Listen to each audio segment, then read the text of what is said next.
If you played every single Pokemon game but somehow had never been on the internet, you would have no idea what a Nuzlocke is. Despite being one of the most popular ways of playing Pokemon, Nuzlocks aren't mentioned anywhere in the games themselves. Despite this, Nuzlocks are so popular that they've even been adapted to other non-Pokemon games, even though they were specifically designed for Pokemon. If you're watching this video, you probably already know what a Nuzlocke is. In fact, you've probably watched one or two of them. If you don't already know, don't sweat it, I'll be explaining in a second. What's funny about Nuzlocks is most people don't know where they come from or even why they're called Nuzlocks in the first place. Even some of us content creators who stream them don't know. So I took it upon myself to take a deep dive into the furthest, grimiest corners of the internet to find out where Nuzlocks came from and how we got to where we are now. This is the complete history of the Nuzlocke. Before we continue with the video, I'd like to take a moment to thank today's sponsor, Buyee. Living in America, you might think you can buy whatever you want, whenever you want. Unfortunately, that's just not the case. There are tons of Japanese businesses that don't ship internationally. And who can blame them? Shipping fees are normally outrageous. Well, fret no longer. Thanks to Buyee, you can buy anything from Japan. This includes products found on websites like Rakuten, Amazon Japan, and Yahoo Japan Auction. Buyee will purchase or bid on the item on your behalf, have it sent to a warehouse in Japan, and then ship it to you themselves. Buyee has over 100 shipping methods, dozens of payment methods, and 4 insurance plans to meet your needs. They also offer support in several languages, including English, so you know exactly what you're buying. Sign up today using the link in the description and you'll get 2,000 yen off your first purchase on Buyee. As of the recording of this video, this converts to around $15 US, so you don't want to miss out. Thanks again. Now back to the video. Throughout history, there have been many instances of players bypassing a game's intended gameplay in favor of something more challenging. Beating the original Doom was already a challenge in itself, but it only took 5 hours. With the ability to post recordings of your gameplay online, gamers started competing to see who could beat games the fastest, which in turn led to speedrunning. There's only so many times you can play one game before getting sick of it. Pokemon faced this exact same problem going into the early 2000s. Each new installment was pretty much just red and blue with a fresh coat of paint, and this has pretty much been the case ever since. For the players who started with Gen 1, they've pretty much mastered the gameplay at this point. They've seen everything there is to be seen. The series became too repetitive, easy, and dull. There was no more challenge, there were no more stakes. And that's exactly how Nick Franco felt in 2010 before he created the Nuzlocke. Bored of his college classes, Nick decided to start a new save file on his old Ruby cartridge. But after realizing that beating Ruby would be just as boring as studying for finals, Nick decided to set 2 rules for himself. 1. He could only catch the first new Pokemon he encountered in each differently named area, and 2. If a Pokemon fainted, he would have to release it. And thus, the first Nuzlocke ever began. Nick quickly realized that this style of gameplay resulted in a closer bond between him and his Pokemon, a bond like he'd never experienced. Pokemon he used to ignore were now key members of his team, giving him a newfound appreciation of them whenever they came in clutch. If you've ever played a Nuzlocke, you know this feeling all too well. I could lose Swampert this turn. Oh my god, my heart. You'll also know how heartbreaking it is seeing one of them faint. Throughout his run, Nick thought that it would be fun to share his experience with others. So he did what any sane person would. Create a 14-page webcomic detailing his playthrough. This was a problematic era for internet humor, so I don't recommend reading the original webcomic. Instead, I'll sum it up for you while showing the panels that aren't going to make YouTube or Pikachu mad at me. Nick picked Trico as his starter and caught a Seedot and Zigzagoon shortly after. Now, he didn't feel great about these encounters, but with due time, he grew to appreciate them. Seedot would evolve into the Nuzleaf, which gives the Nuzlocke challenge half of its name, and then die on the same page. The name Nuzlocke is derived from these 2 panels, in which Nuzleaf's face is replaced by the character John Locke from the TV show Lost. That probably sounds very strange now, but Lost was one of the biggest shows in the early 2000s. Also, this was right around the time where memes were even becoming a thing, so the bar for being considered hilarious was a lot lower. So of course, fans of the webcomic decided to name the entire challenge after it. Catching a Silcoon that quickly evolved into Beautifly, Nick was about to be faced with his first obstacle, a tale as old as time. Oh no. Overworld poison. Rushing to the Pokemon Center, he held onto hope that his Pokemon would be able to survive. But Nick's suffering was only just beginning. Beautifly, Zigzagoon, Loudred, Pelipper, Medicham, Camerupt, Hariyama, Walrein, and Sceptile were all met with similar fates. They were gone. Forever. Nevertheless, Nick did demonstrate some great strategies that are still used in Nuzlocke today. For example, playing around Slaking's Truant ability with Protect, going hyper-offensive against Tate and Liza, using Perish Song against Steven's Metagross. These techniques allowed him to complete his run, become the champion, and change Pokemon forever. It wasn't long before readers started posting their own Nuzlocke comics online. The earliest one that I could find was posted to the Nuzlocke forums on December 20th of 2010. Shiro's Trial, a Nuzlocke adventure in Kanto, spends a whopping 43 chapters, and frankly, the art is quite impressive, especially when compared to Franco's. Shiro's story is interesting because instead of just retelling the events and adding personality to each character, she goes full headcanon. She even goes so far as to skip over or change major events, such as how she beat Blue's final Pokemon in the champion battle. Instead of simply OHKOing Charizard with Graveler, Shiro opts for a more interesting story beat, having Blue forfeit after realizing his Pokemon were controlled by Mewtwo. Mewtwo goes on to become the final challenge instead, hence leading to the name Shiro's Trial. The Nuzlocke forums also had a section for written logs. The first one of these I found was a Heart Gold Nuzlocke posted on January 5th, 2011. And it sure is something. From what I can tell, the Nuzlocker did manage to beat Red on Mount Silver. I'm not sure exactly how they did it, but hey, I trust them. What this era perfectly encapsulated was the emotional connection that Nuzlockers form with their Pokemon, a feeling that wouldn't be the same for years to come. Before the days of speed up, rare candy, and super optimization, Nuzlockes would take days, if not months, to beat. Dozens of hours spent leveling up a Pokemon only to lose them to a dumb mistake meant so much more back then than it does nowadays. That's why from this era, losing a Pokemon was often met with depictions of heavy sorrow. Real quick, if you're enjoying the video, I hope you'll consider subscribing. We are so close to 1 million subscribers, and we just need a little bit more help to get this final push. Even if you think you're subscribed already, I'd appreciate you taking a second to double check, because a lot of people who watch the videos think that they're subscribed, but they actually aren't. Anyway, back to the video.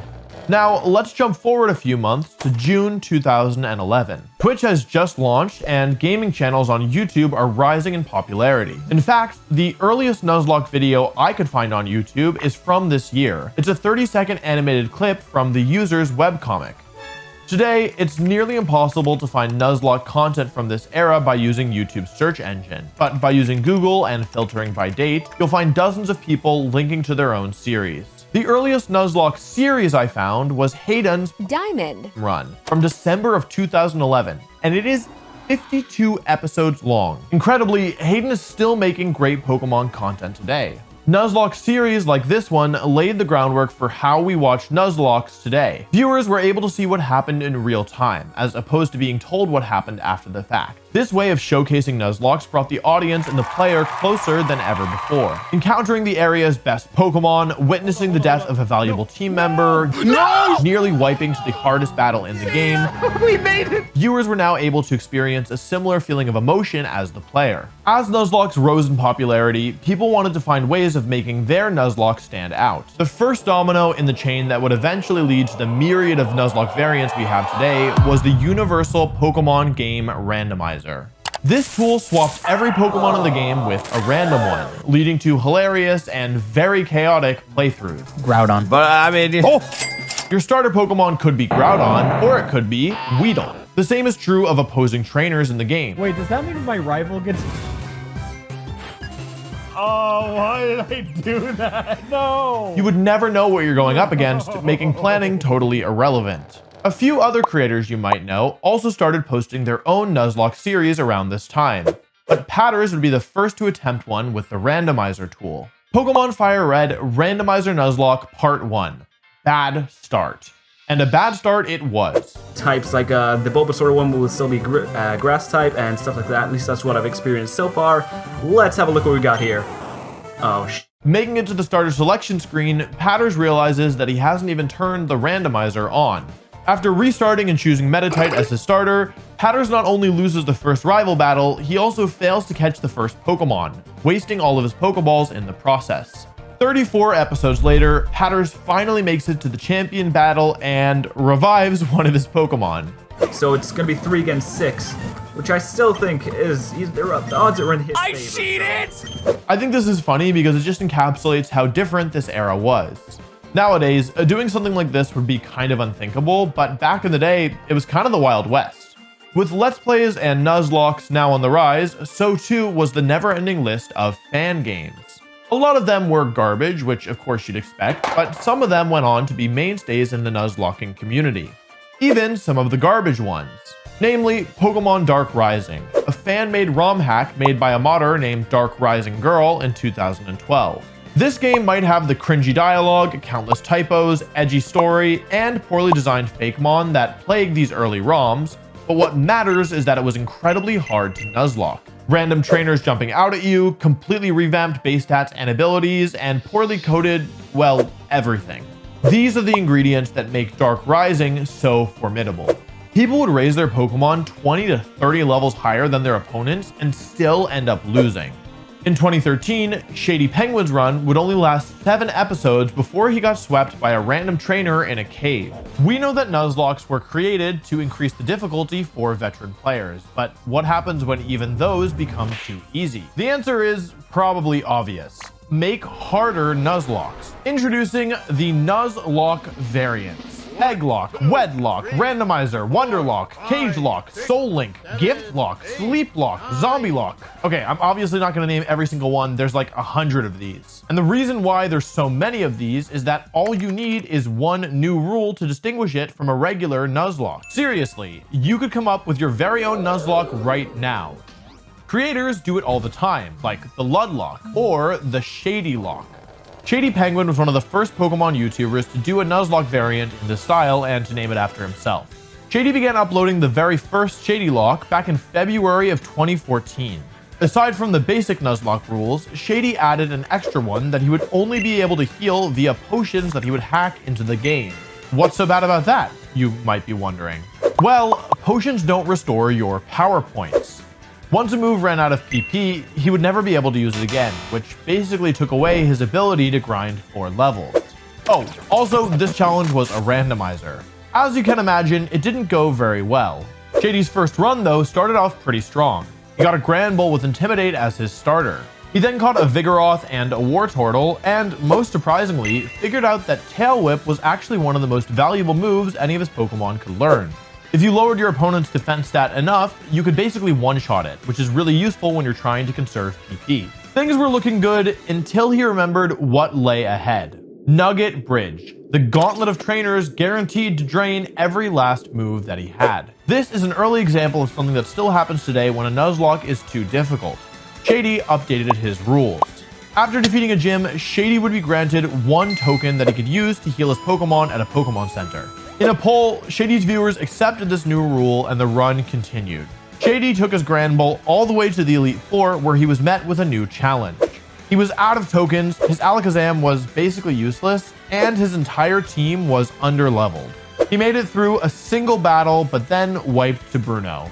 Shady didn't give up there, though. A year later, he'd try again with Leaf Green and succeed. He moved on to Heart Gold after that, and wiped. And then a year after that, he beat Platinum. As more and more Nuzlocke variants came out, a streamer called Excessively Ave came up with the brilliant idea of completing a gauntlet of every single mainline Pokemon game with a different set of rules applied to each Nuzlocke. He called it the Nuzlocke Gauntlet. In 2016, Pokemon saw a huge spike in popularity, in part thanks to Pokemon Go. To capitalize on all the traffic coming through their channels, MNJTV, TrueGreen7, PokeAim MD, and Shofu all posted their own Nuzlockes.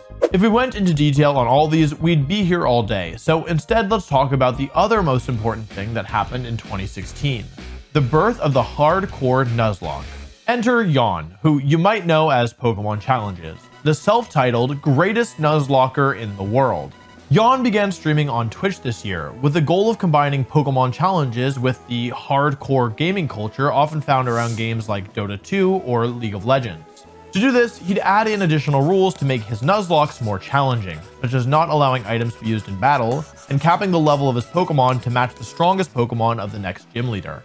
He first implemented these rules in a ROM hack called Pokemon Storm Silver, made by Draiano, who would go on to create some of the most popular ROM hacks to date.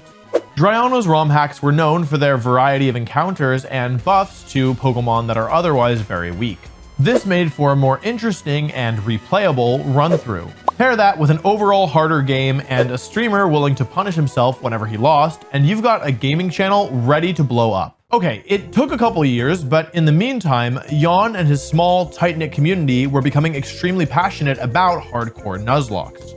Understanding that his personality and skill were enough, Jan dropped the punishment gimmick and instead focused on becoming the best Nuzlocker. After beating the Draiano games, 2018 saw Jan take on the hardest ROM hacks to date, the Kaizo trilogy, created by programmer Sinister Hooded Figure. Right off the bat, Blue Kaizo was proving to be a nightmare. There were exploding Pokemon everywhere. Oh, can we live that? Yes! Easily. Overworld puzzles took forever to solve. Brock's ace was an Aerodactyl, for crying out loud. And he's the first gym leader. Jan determined that an itemless Nuzlocke would be impossible, something that he still stands by to this day. Even after allowing himself to spam potions, I can't win otherwise. I need to spam potions here. That's the only way I win.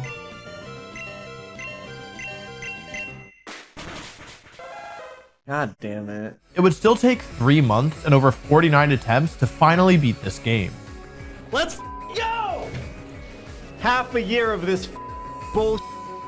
49 attempts. Crystal Kaizo was the same story, except Jan knew what to expect this time. With immense planning and a boatload of potions, he completed it in just 10 attempts.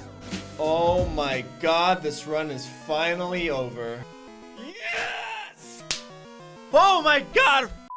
I never want to play this game again. Emerald Kaizo, on the other hand, This is it, boys. Just explode, you piece of shit, please! It's over. We lost. Me. nothing could prepare him for that.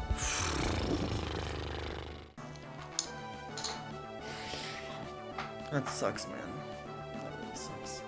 But before we get into Jan's 2019 attempt at Emerald Kaizo, we first have to talk about something else that happened in 2019. Something that would change everything. Not just for Jan, but the Nuzlocking and Pokemon communities at large. This is the year we got the Jaiden video. Clocking in at just under 18 minutes, Jaiden Animations broke the internet with an incredibly animated story time detailing her very first Nuzlocke. From admitting that she always thought this kid was a monkey, to going into 2 of the hardest matches underleveled. Okay. 42? Uh-oh, I was even more underleveled for Maxie. It doesn't go down? Jaiden perfectly blended humor and tension to keep every viewer engaged. She even threw in clips from her actual playthrough to prove that it all really happened. Oh my gosh, that does a lot of damage. Stop! But what really showcased Jaiden's storytelling prowess were the handful of setups and payoffs throughout the story. For instance, a bit about her Torchic accidentally knocking out 2 Zigzagoons on early routes. Dude, Teriyaki kills another Zigzagoon I was about to catch. What's your problem with Zigzagoons? Only for one to then KO her Nuzleaf later on. And the worst happened. Wait, no. Stop. Jaiden confesses that this death was actually due to a misclick, which I'm sure is something we can all relate to. It weakens fighting damage, which And that's a one-shot item. That is now Heatran getting a higher attack, but also becoming confused. right. So Cresselia taking weak damage against a fighting type attack. There's even a setup that didn't get paid off until Jan reacted to Jaiden's video shortly after. Apparently, KOing a bunch of Meryl to level up her Magneton gave Magneton just enough HP EVs to survive an earthquake from Winona's Altaria on 2 HP, a moment Jaiden thought was simply a blessing from the RNG gods. After a few more lucky breaks, Jaiden went on to finish her Nuzlocke with only 2 Pokemon left, and the rest is history. What a way to come full circle too. from a poorly drawn webcomic to a masterfully executed animation. Jaiden tapped into what started the Nuzlocke sensation in the first place, sharing the experience through quick and digestible anecdotes. It also helped that Jaiden's video is really funny. Nuzlocke usually puts you in humorous situations. Okay. Horse. Ah! Pray that I don't get crit and I don't die to poison. Come on, no crit. Crits me. It crit me. Please survive. But Jaiden's writing, animation, and storytelling really enhance these moments further. That's not to say that watching a Nuzlocke performed in real time is somehow worse, though. In fact, there's a whole lot of people who prefer to watch them live compared to after the fact. The authenticity, the stakes, the I was there moments. It's a whole different experience. The way that Nick Franco and Jaiden shared their Nuzlockes might be what caused Nuzlocking to take off, but the real lifeblood of the scene are the people streaming their Nuzlocks on Twitch or YouTube right now. People like watching high-level players strategizing and executing extremely high-level plays. To be clear, I'm not saying that it's worse to do a post-com, highly narrated, high-effort video. In fact, a lot of people really like that, which is part of the reason why, as of the time I'm recording this, Jaiden's video sits at 84 million views. Those views do not include the countless PokeTuber reaction videos, so yeah, it's entirely possible that this one video has been watched over 100 million times. With Jaiden's video blowing up, everybody wanted a piece of the Nuzlocking cake, but not everybody had the incredible animation skills and narration abilities that Jaiden had. Of course, you don't need to be an incredible animator to be able to play a Nuzlocke or to make it entertaining, especially considering there are tons of games that you can Nuzlocke and new challenge rules being added regularly. Because there was suddenly such a high demand for Nuzlocke content, new PokeTubers began popping up immediately. One creator in particular, PurpleCliff, actually did something really interesting by pulling off a viral Nuzlocke series on TikTok. What's more, YouTubers from across the platform who didn't do Pokemon as their main niche also had a lot of success doing Nuzlocke challenges. Alpharad, Ludwig, and Smalland all made really great Pokemon Nuzlocke videos despite the fact that they do a bunch of different game content.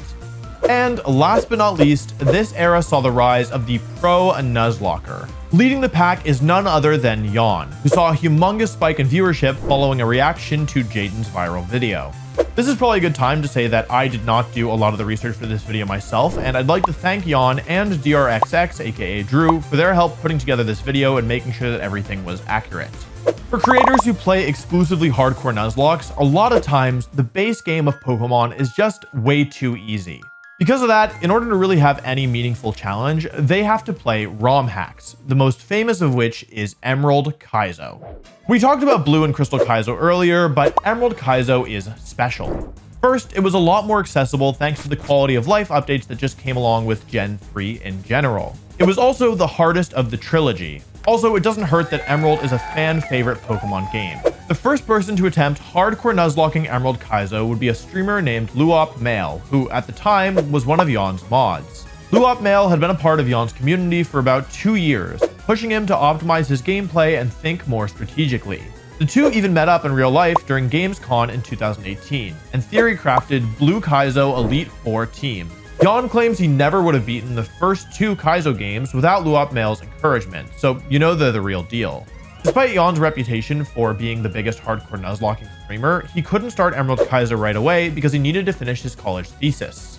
While Yawn worked on his thesis, Luop Mail would stream himself playing Emerald Kaizo to the small community at the time. The problem was, he couldn't finish it. After more than 100 attempts, he was starting to believe that it was unbeatable. Others joined in, and before long, many of Yawn's viewers were becoming streamers themselves, trying to beat this extremely difficult game. With all the attention on his reaction video and the growing demand for Nuzlocke content, Yawn put his degree on hold and started to pursue streaming full-time. His return brought even more attention to Emerald Kaizo and kickstarted a race to see who would be the first player to beat it in a hardcore Nuzlocke. The thing is, Luop Mail was right. Just like the previous Kaizo games, the only way Emerald Kaizo was going to be beatable was if they established a new rule. Because Roxanne and Brawly are so difficult in the game, and they're both early on that you have really limited encounters, you're basically always forced to pick Trico, and if you don't hit certain encounters, you basically have to reset. This was considered to be way too difficult and made the early game pretty much just dumb luck, so the level caps for each of these gym leaders were raised by 1. This might not sound like a huge deal, but it allows you to bring your starter's evolution to the first battle and Gyarados, which is a guaranteed encounter, to the second, so it didn't make them easy, but it made them at least possible. After that, Jan spent several months developing a metagame with his community that would allow him to get further than anyone had before. New records were being set all the time. First Jan, then Runonbun, and finally Decapod. But none of these Nuzlockers would be the first to beat the Hardcore Emerald Kaizo Nuzlocke. That title goes to a streamer called John_97 on February 7th, 2021. Others would shortly follow suit, including me. That's right, I am one of a very small group that is actually Hardcore Nuzlocked Emerald Kaizo. I actually beat most of this game twice. I made it all the way to Steven on an earlier run, but I lost after experiencing some of the worst RNG I ever have in my entire life on the fight prior, which cost me most of my team. Not to be deterred, I returned to the game and successfully beat it as a Hardcore Nuzlocke, which is, funnily enough, only the second Nuzlocke I've ever completed after base Emerald. So I'm pretty qualified to explain why this game is so fun and what makes it so difficult at the same time. Part of what makes Emerald Kaizo fun is how balanced the Pokemon are. Pokemon traditionally considered weak were both buffed and, on the whole, given to you earlier on in the game, which makes them actually really valuable. Chimecho, for example, is one of the best early encounters you can get, but it's not as good as Sunkern, who, although normally considered to be extremely weak, is one of the best early game encounters you can get in Emerald Kaizo. If you're wondering why, it's because Sunkern is one of the only Pokemon of the game to get access to a move that can raise its stats during battle, being Growth, and that's especially valuable in this game as the first 3 gyms are all more or less weak to Sunflora if you do a proper setup. It's not just that the bad Pokemon are better though. There's so many encounters in each area, making replayability really high, which is great because if you're Nuzlocking this game, you're probably going to be playing it a lot.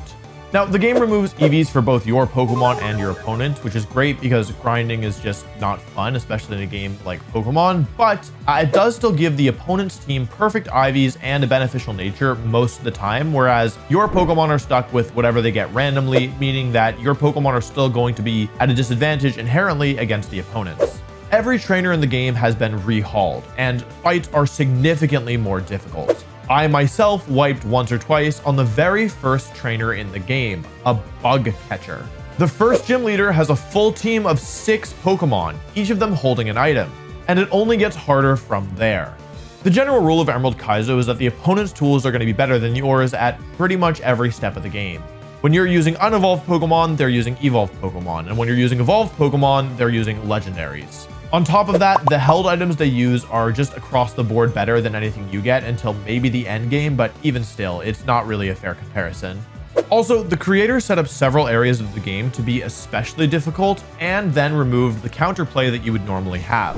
The most difficult of these areas are Flannery's Gym and the Magma Hideout, where the weather is set to permanently be harsh sunlight.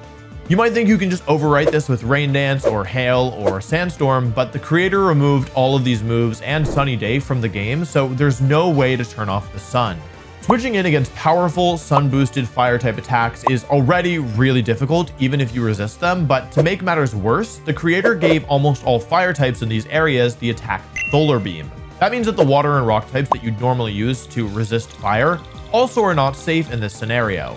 The final nail in the coffin as to what makes these areas so difficult is that while most of the time the AI will choose the move that is strongest or that it thinks is the strongest in a given scenario, Solar Beam has a chance of being called randomly. So even if you happen to have a faster water or rock type Pokemon that you can switch in otherwise safely against a fire type attack, the game could still randomly choose Solar Beam a lot of the time, resulting in an unnecessary KO. In Magma Hideout, the harder of these two areas, many Pokemon have variance-inducing items like Quick Claw and Bright Powder, which makes it even more difficult to get through safely. In my first run, I lost my Salamence, who normally comes to the Elite Four, against a critical hit Heat Wave followed by a Bright Powder miss. It's 11 out of 16 I survive. Lost the run. I lost the run. You can also run into situations like this one, where Ancient Power boosts back-to-back, almost resulting in a reset. Please don't boost on me.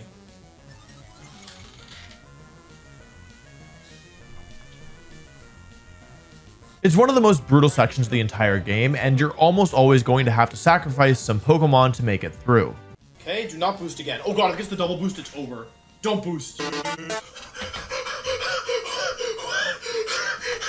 The difficulty only keeps ramping up. By the end of the game, the fights are just absurd. The first Maxi fight, before the 4th gym, so not even halfway through the game, has Registeel. Winona has all 3 legendary birds. Maxi 2 has Entei. Archie has Raikou and Suicune, and a section with permanent rain. Tate and Liza, one of the most difficult gym leaders from the base game, uses Latios, Latios, and Jirachi. In case you're wondering, no, you cannot get any legendary Pokemon in this game, not even Rayquaza, unless you get super lucky with the Regis, but that's not before the Elite Four anyway, so it's kind of irrelevant. Speaking of the Elite Four, it is brutal. You need to plan your entire path through every single member, turn for turn, if you even want to have a chance of winning the game. If one thing goes wrong at any point, your entire run can be over then and there. Yeah.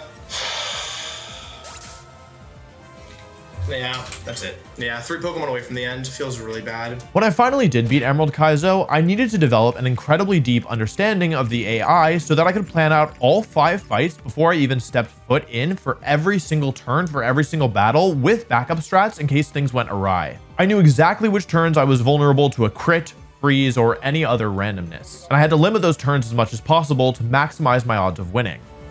Good. I mean, the freeze is bad, but the no crit is good. Even with such a detailed plan, I knew that it was not guaranteed that I would make it through. My first attempt is proof of that, where I also had a detailed plan, but Salamence had its own plan. Okay, I should live this. Don't crit me. It crit me.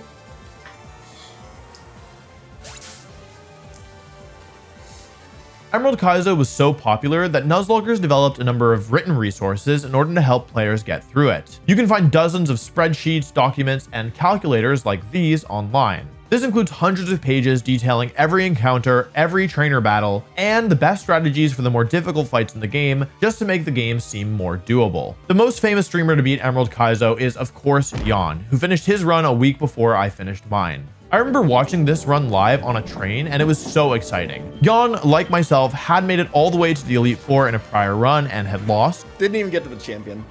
Oh, man. So the stakes felt so high in this successful attempt. We beat Emerald Kaizo!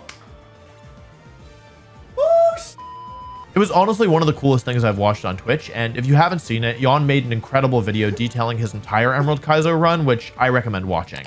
Around the same time John97 was trying to make his way through Emerald Kaizo, DRXX was attempting a hardcore Nuzlocke of a game called Renegade Platinum. As is the trend with Nuzlockes though, he had made it a little bit harder on himself.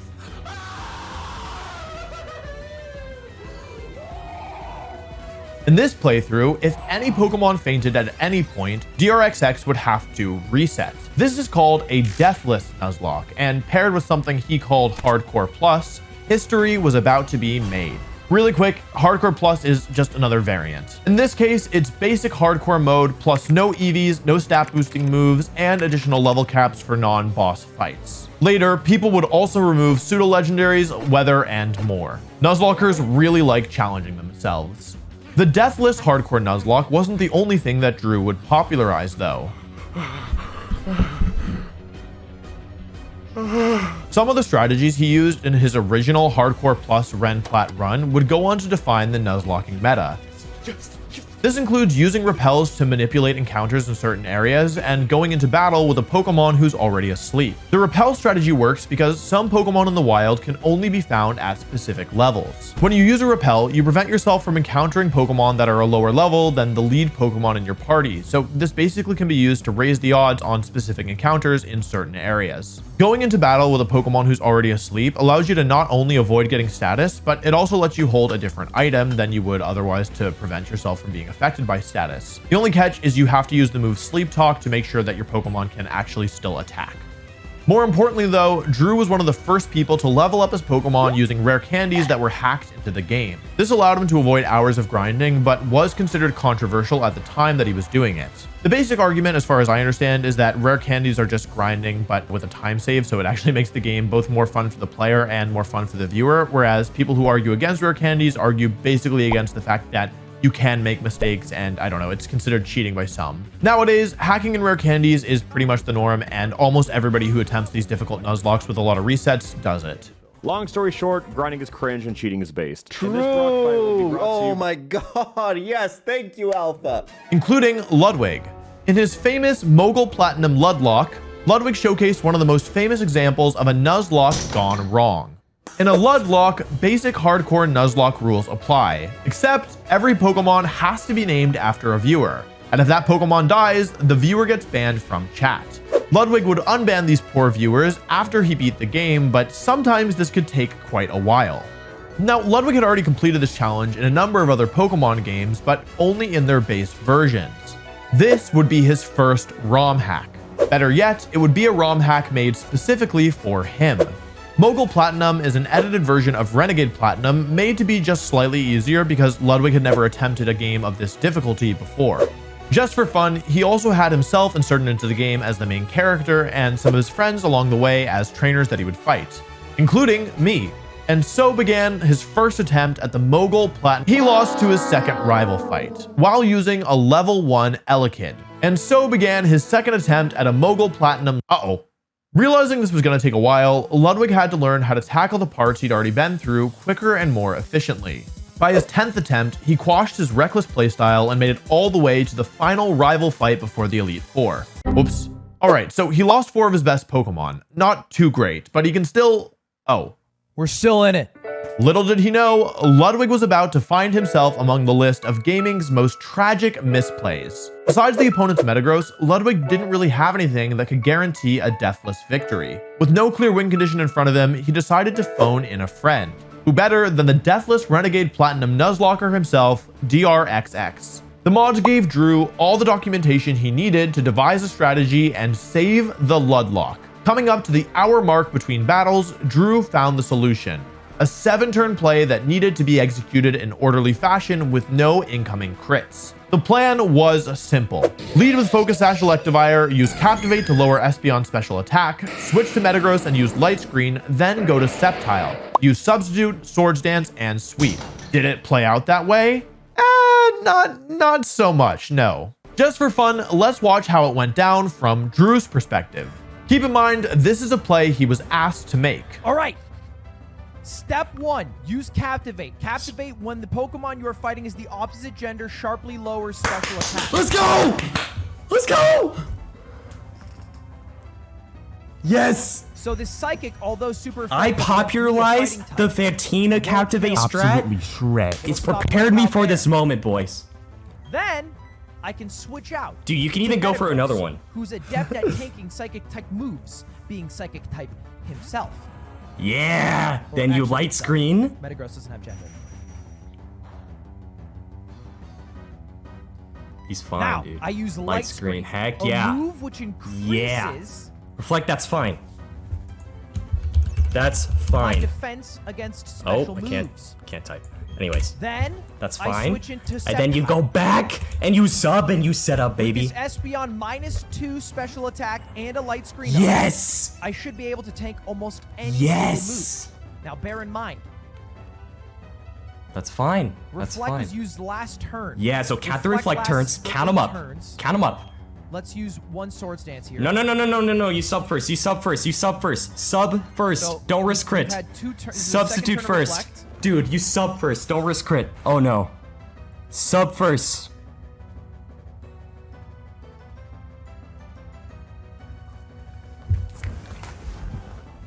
No! No! No!